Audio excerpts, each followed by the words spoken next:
Ereje boyunca Көкпар Федерациясынын эрежеси боюнча жанагы атайын суу түтүкчөлөр менен белгиленген айланаларга серке тийип калса эсеп эмес.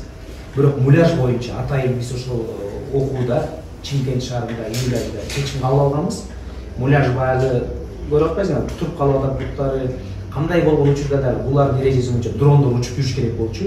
Дрон так жанагы айлананын үстүнө келгенде ошол тийип турабы, кандай деңгээлде болорун көрсөтүп, анан чечим кабыл алынат.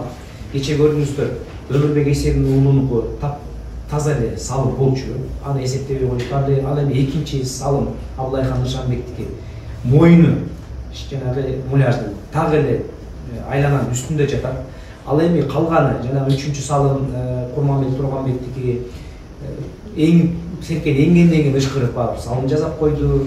4-чү улагы жана Абылайхан Нышанбектики эреже одоно бузулду. Биздин жанагы Эсултан Айдаркалыовну туура эмес турганды калыска туура коюңуз деген үчүн аны четтетти. Бирок эреже боюнча калыс эгерде оюнчу баш ийбей койсо чара көргөнгө укугу бар. Ал туура. Мейли, аны биз эгерде эрежени бузду дейли биздин оюнчу укпагы андай болгон жок. Бирок мейли ошондо дагы эреже боюнча башка Кыргызстандын оюнчусун чыгарып туруп жекеме-жекени башташ керек болчу.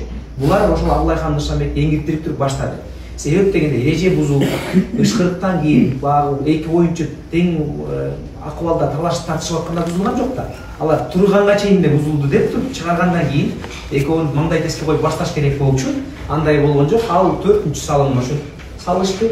Андан кийин алтын упайда дагы Курманбек Турганбекти эңдирип туруп, анан кийин чекени баштады. Бул эгерде эл аралык ушундай байкоо ошондой жыйынтык чыгара турган орган болгондо мен 100% кепилдик берем, эсепти 5-1 деп чыгарышмак. Бирок биз аны 5-1 деп чыгарды деп эч кимге да кайрылбайбыз, даттанбайбыз да. Бирок ар ким билип жүрүш керек, казак көрөрмандар да билиш керек. Эсеп 5-1 болуп эң азы аяктамак, бирок тилекке каршы 5-4 болуп калды. 5-1 деп аягында скромно айтып атасыз. Мен эми ал анткени алар салган убактарды жекеме-жекеден биздикилер алганда такымга болса аны биздики ооба биз эми аны баягындай да биздикилер ошону алмак деген ойдон алыспыз. Негизи жекеме-жеке 15 жолу өткөн. 7 жолу биринчи бөлүктө, 2 жолу 7 жолу экинчи бөлүктө, биринчи жекеме-жекеде адилеттүүрөөк болуп жатканда 6 жолу кыргыз тарап көтөргөн. Биринчи таймда, экинчи таймда 6 жолу эскерп айтып 6 жолу одоно эреже бузуудан кийин алар серкени көтөрүшкөн. Бирөөсү дагы эрежеге шайкеш таптакыр келген эмес, мына аябай карап чыктык. Андан кийин 7-чиси дагы мына алтын салымда да ошондой болду. Биз мындай чабуул жасайбыз деп барган командабыз менен 80% 75 коргонууга дуушар болдук. Биз жекеме-жекенин баарын алабыз, кандай болбосун аутка чыгыш керек деген тактикадан кийин ошо экинчи таймда жекеме-жеке болбой калса экен деп калап калдык. Эми бул чоң өзгөрүүлөргө чындап айтканда баягы команда дайын эмес болчу. Аны мындай эреже, мындай калыстык менен бир утуш мүмкүн эмес. Себеп дегенде эки күчтүү мамлекет, эки күчтүү команда, эки күчтүү бир спортчу кездешкенде кичинекей детальдар баягы жыйынтыкты аныктайт да. Бул жерде кичинекей эмес. Одоно 15 эреже бузуудан кийин эсеп 5-4 болду. Ушундай.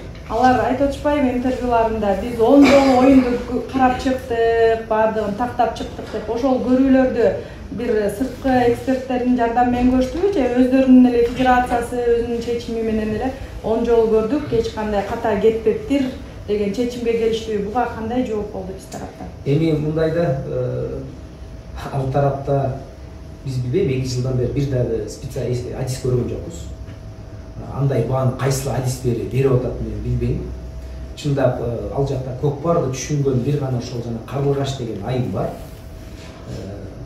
Ошол гана бир аз түшүнүш. Эгер Карлыгач бир аз айтса, балким ошондон этибар алса болот. Бирок калган ал жактагы адисмин дегендердин сөзүнө этибарга алуу өзү туура эмес. Федерациянын чоң айтып атат да Көкпардын ошондой интервью берди го. Эми Көкпар Федерациясынын президенти Бауыржан Исабаев деген аганы биз жакшы тааныйбыз. Жакшы таанygандай 2 жылдан бери чогуу чай ичип жүрөбүз. Бирок ал Көкпар спортунан аябай алыс киши. Биз ошол кишилер менен жаңы мынакей ал кишилер ошо жаңы Казакстанды курабыз, биз тазабыз, мурдагыларды кылган кылбайбыз деген үчүн биз ушинтип ишенип ушул оюндарды кылганбыз. Эми алар эмне деп кантип айтты, мен аны айта албайм.